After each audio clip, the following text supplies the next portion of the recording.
Hello again, everyone. Welcome back to the channel. This is Sid Mickle Publications. In today's video, we're going to cover the 4 primary reasons self-published books don't sell. There's a lot to go over here, so let's get started with reason number 1. And that reason is visibility within a very crowded marketplace. So let's examine that. You and I both know that we have limited visibility as indie authors. We both know that established authors sell most of the books on platforms like Amazon. They have a built-in following from their success. Our goal is to increase our visibility within this marketplace of self-published authors as we begin our writing career. So let's think about it. We have to try very much to cut through the noise that exists on all these platforms. The business has changed dramatically with the growth of print on demand.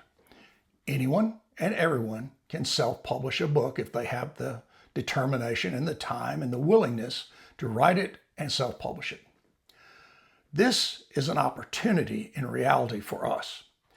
If you and I take the approach that we're going to produce a self-published book at the highest level possible, we elevate ourselves within that marketplace. As independent writers, you and I both know we're typically a team of one.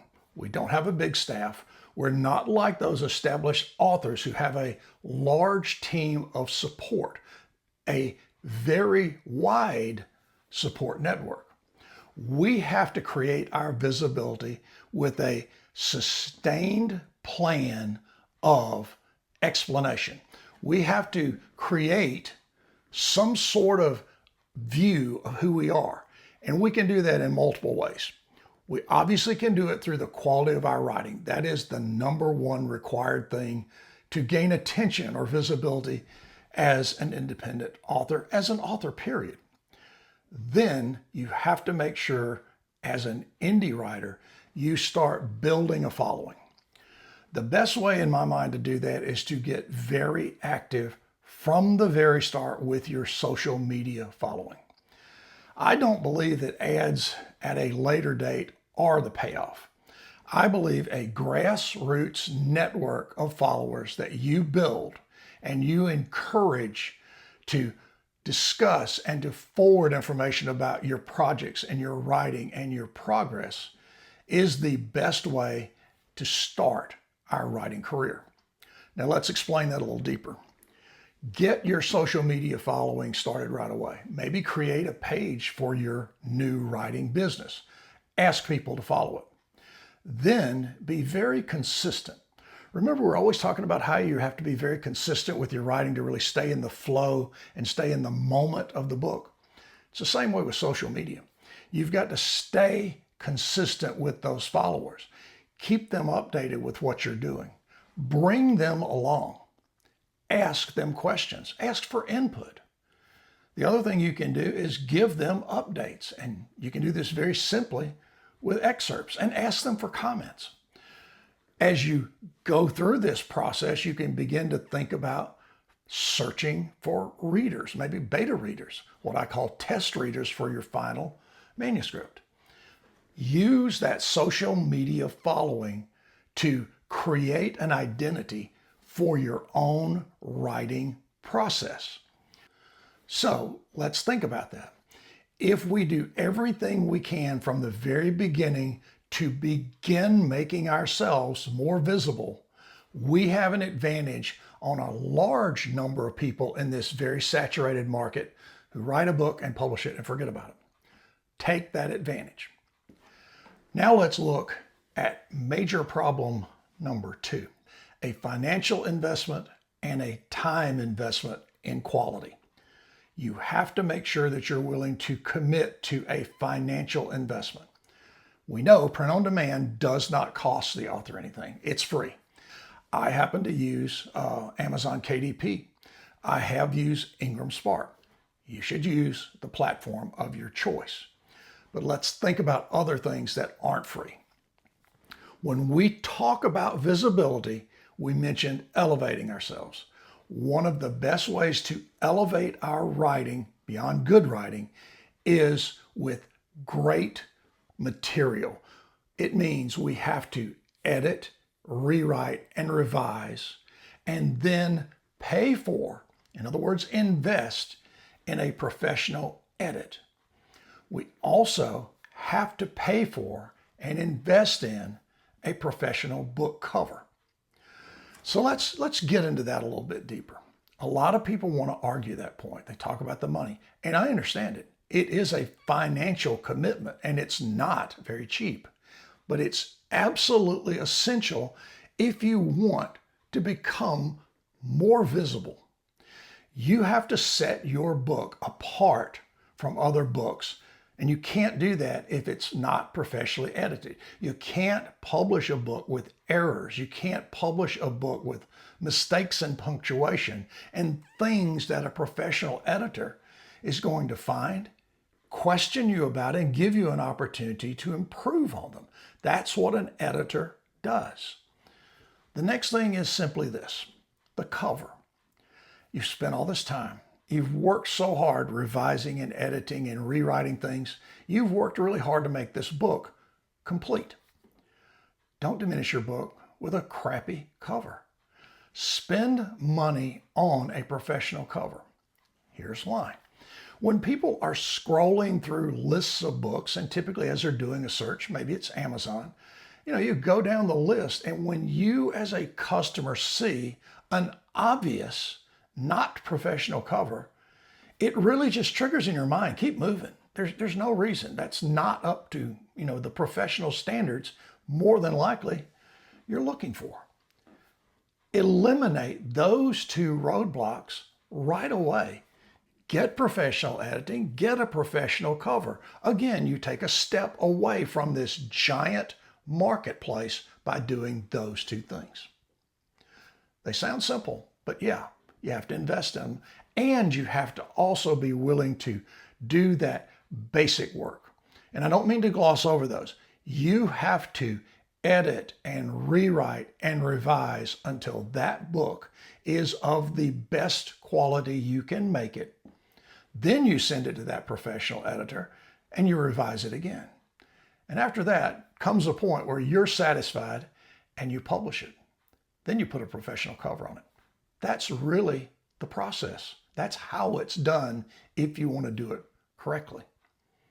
Problem number 3 is an author platform that creates sustainable engagement. Sounds like a lot of fancy words, but what it really means is this: you and I have to create our own author platform that keeps people engaged. Okay, so it goes back to our opening point of using our social media, writing those things well, writing them consistently, showing ourselves in our own author platform, which is our communications back and forth to our market. We have to do those things very well. We have to write like these things are a part of our business. You must go in. If you do Amazon KDP, you have to have your author page in great shape. It can't be a second thought. You've got to sell who you are as a writer on that author page.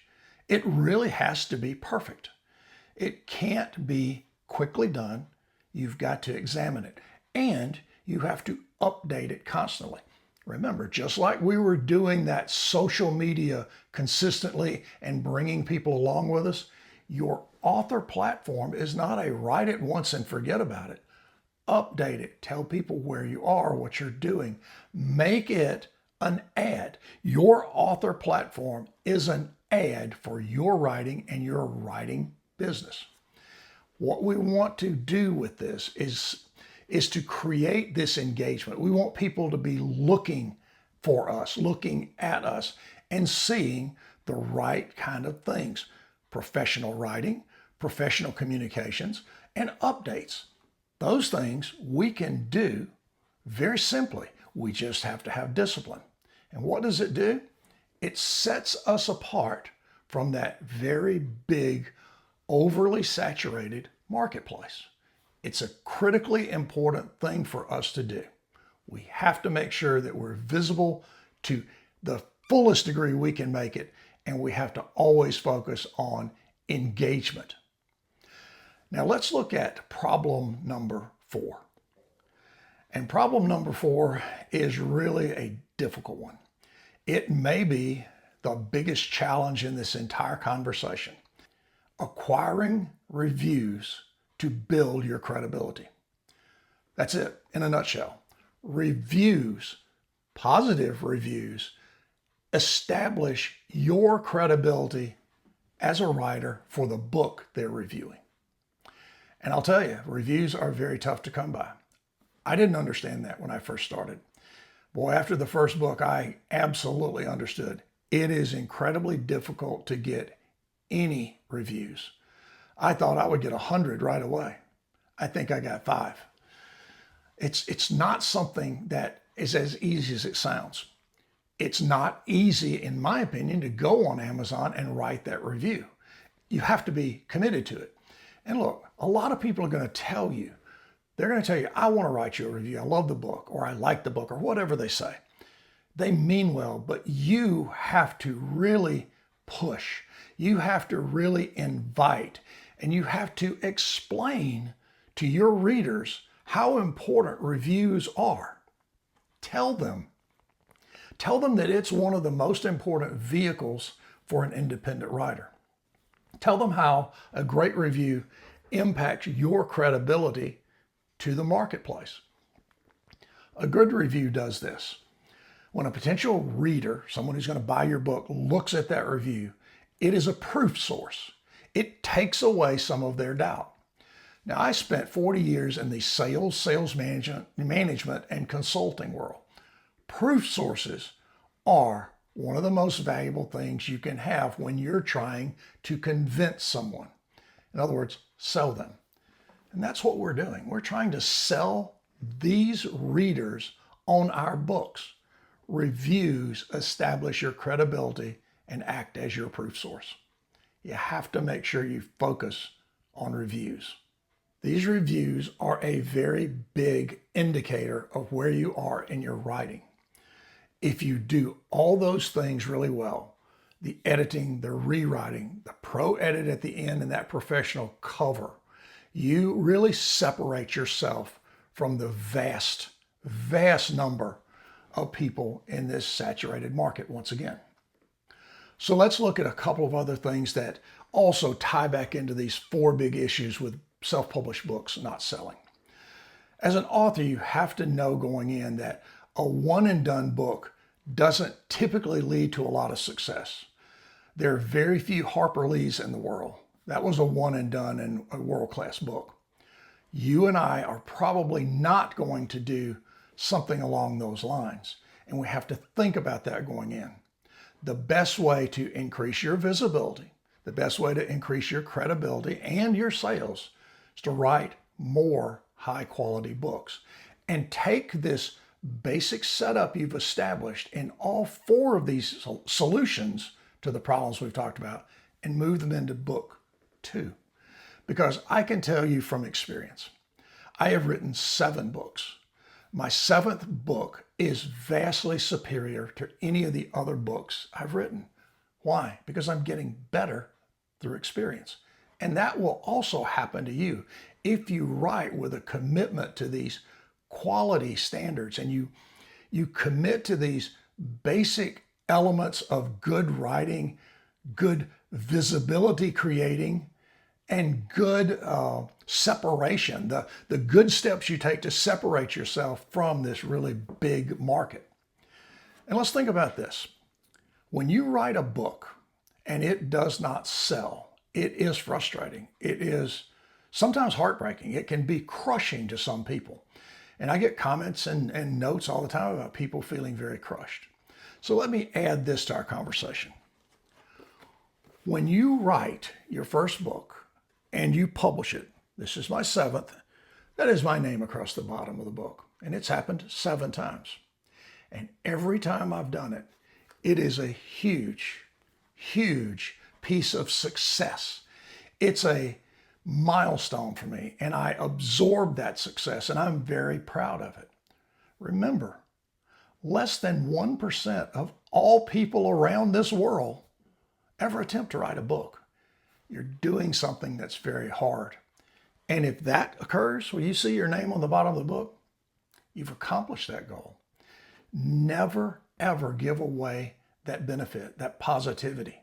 Never give up that big win for your writing career. But never take it as the end. Always take it as the beginning or the next step. That's something you have to do, because you may have a book that sells very well. The next book may have really low sales numbers. I've gone through that as well. This 7th book I'm talking about hasn't sold very well, and it's by far my best writing.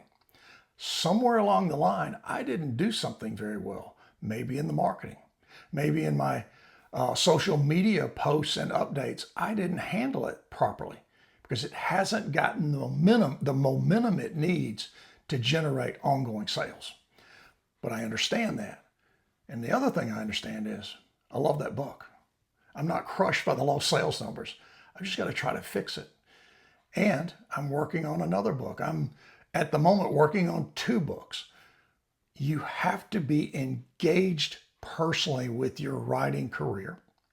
You have to be committed to it, the discipline and the hard work. You have to understand there's some costs associated with it.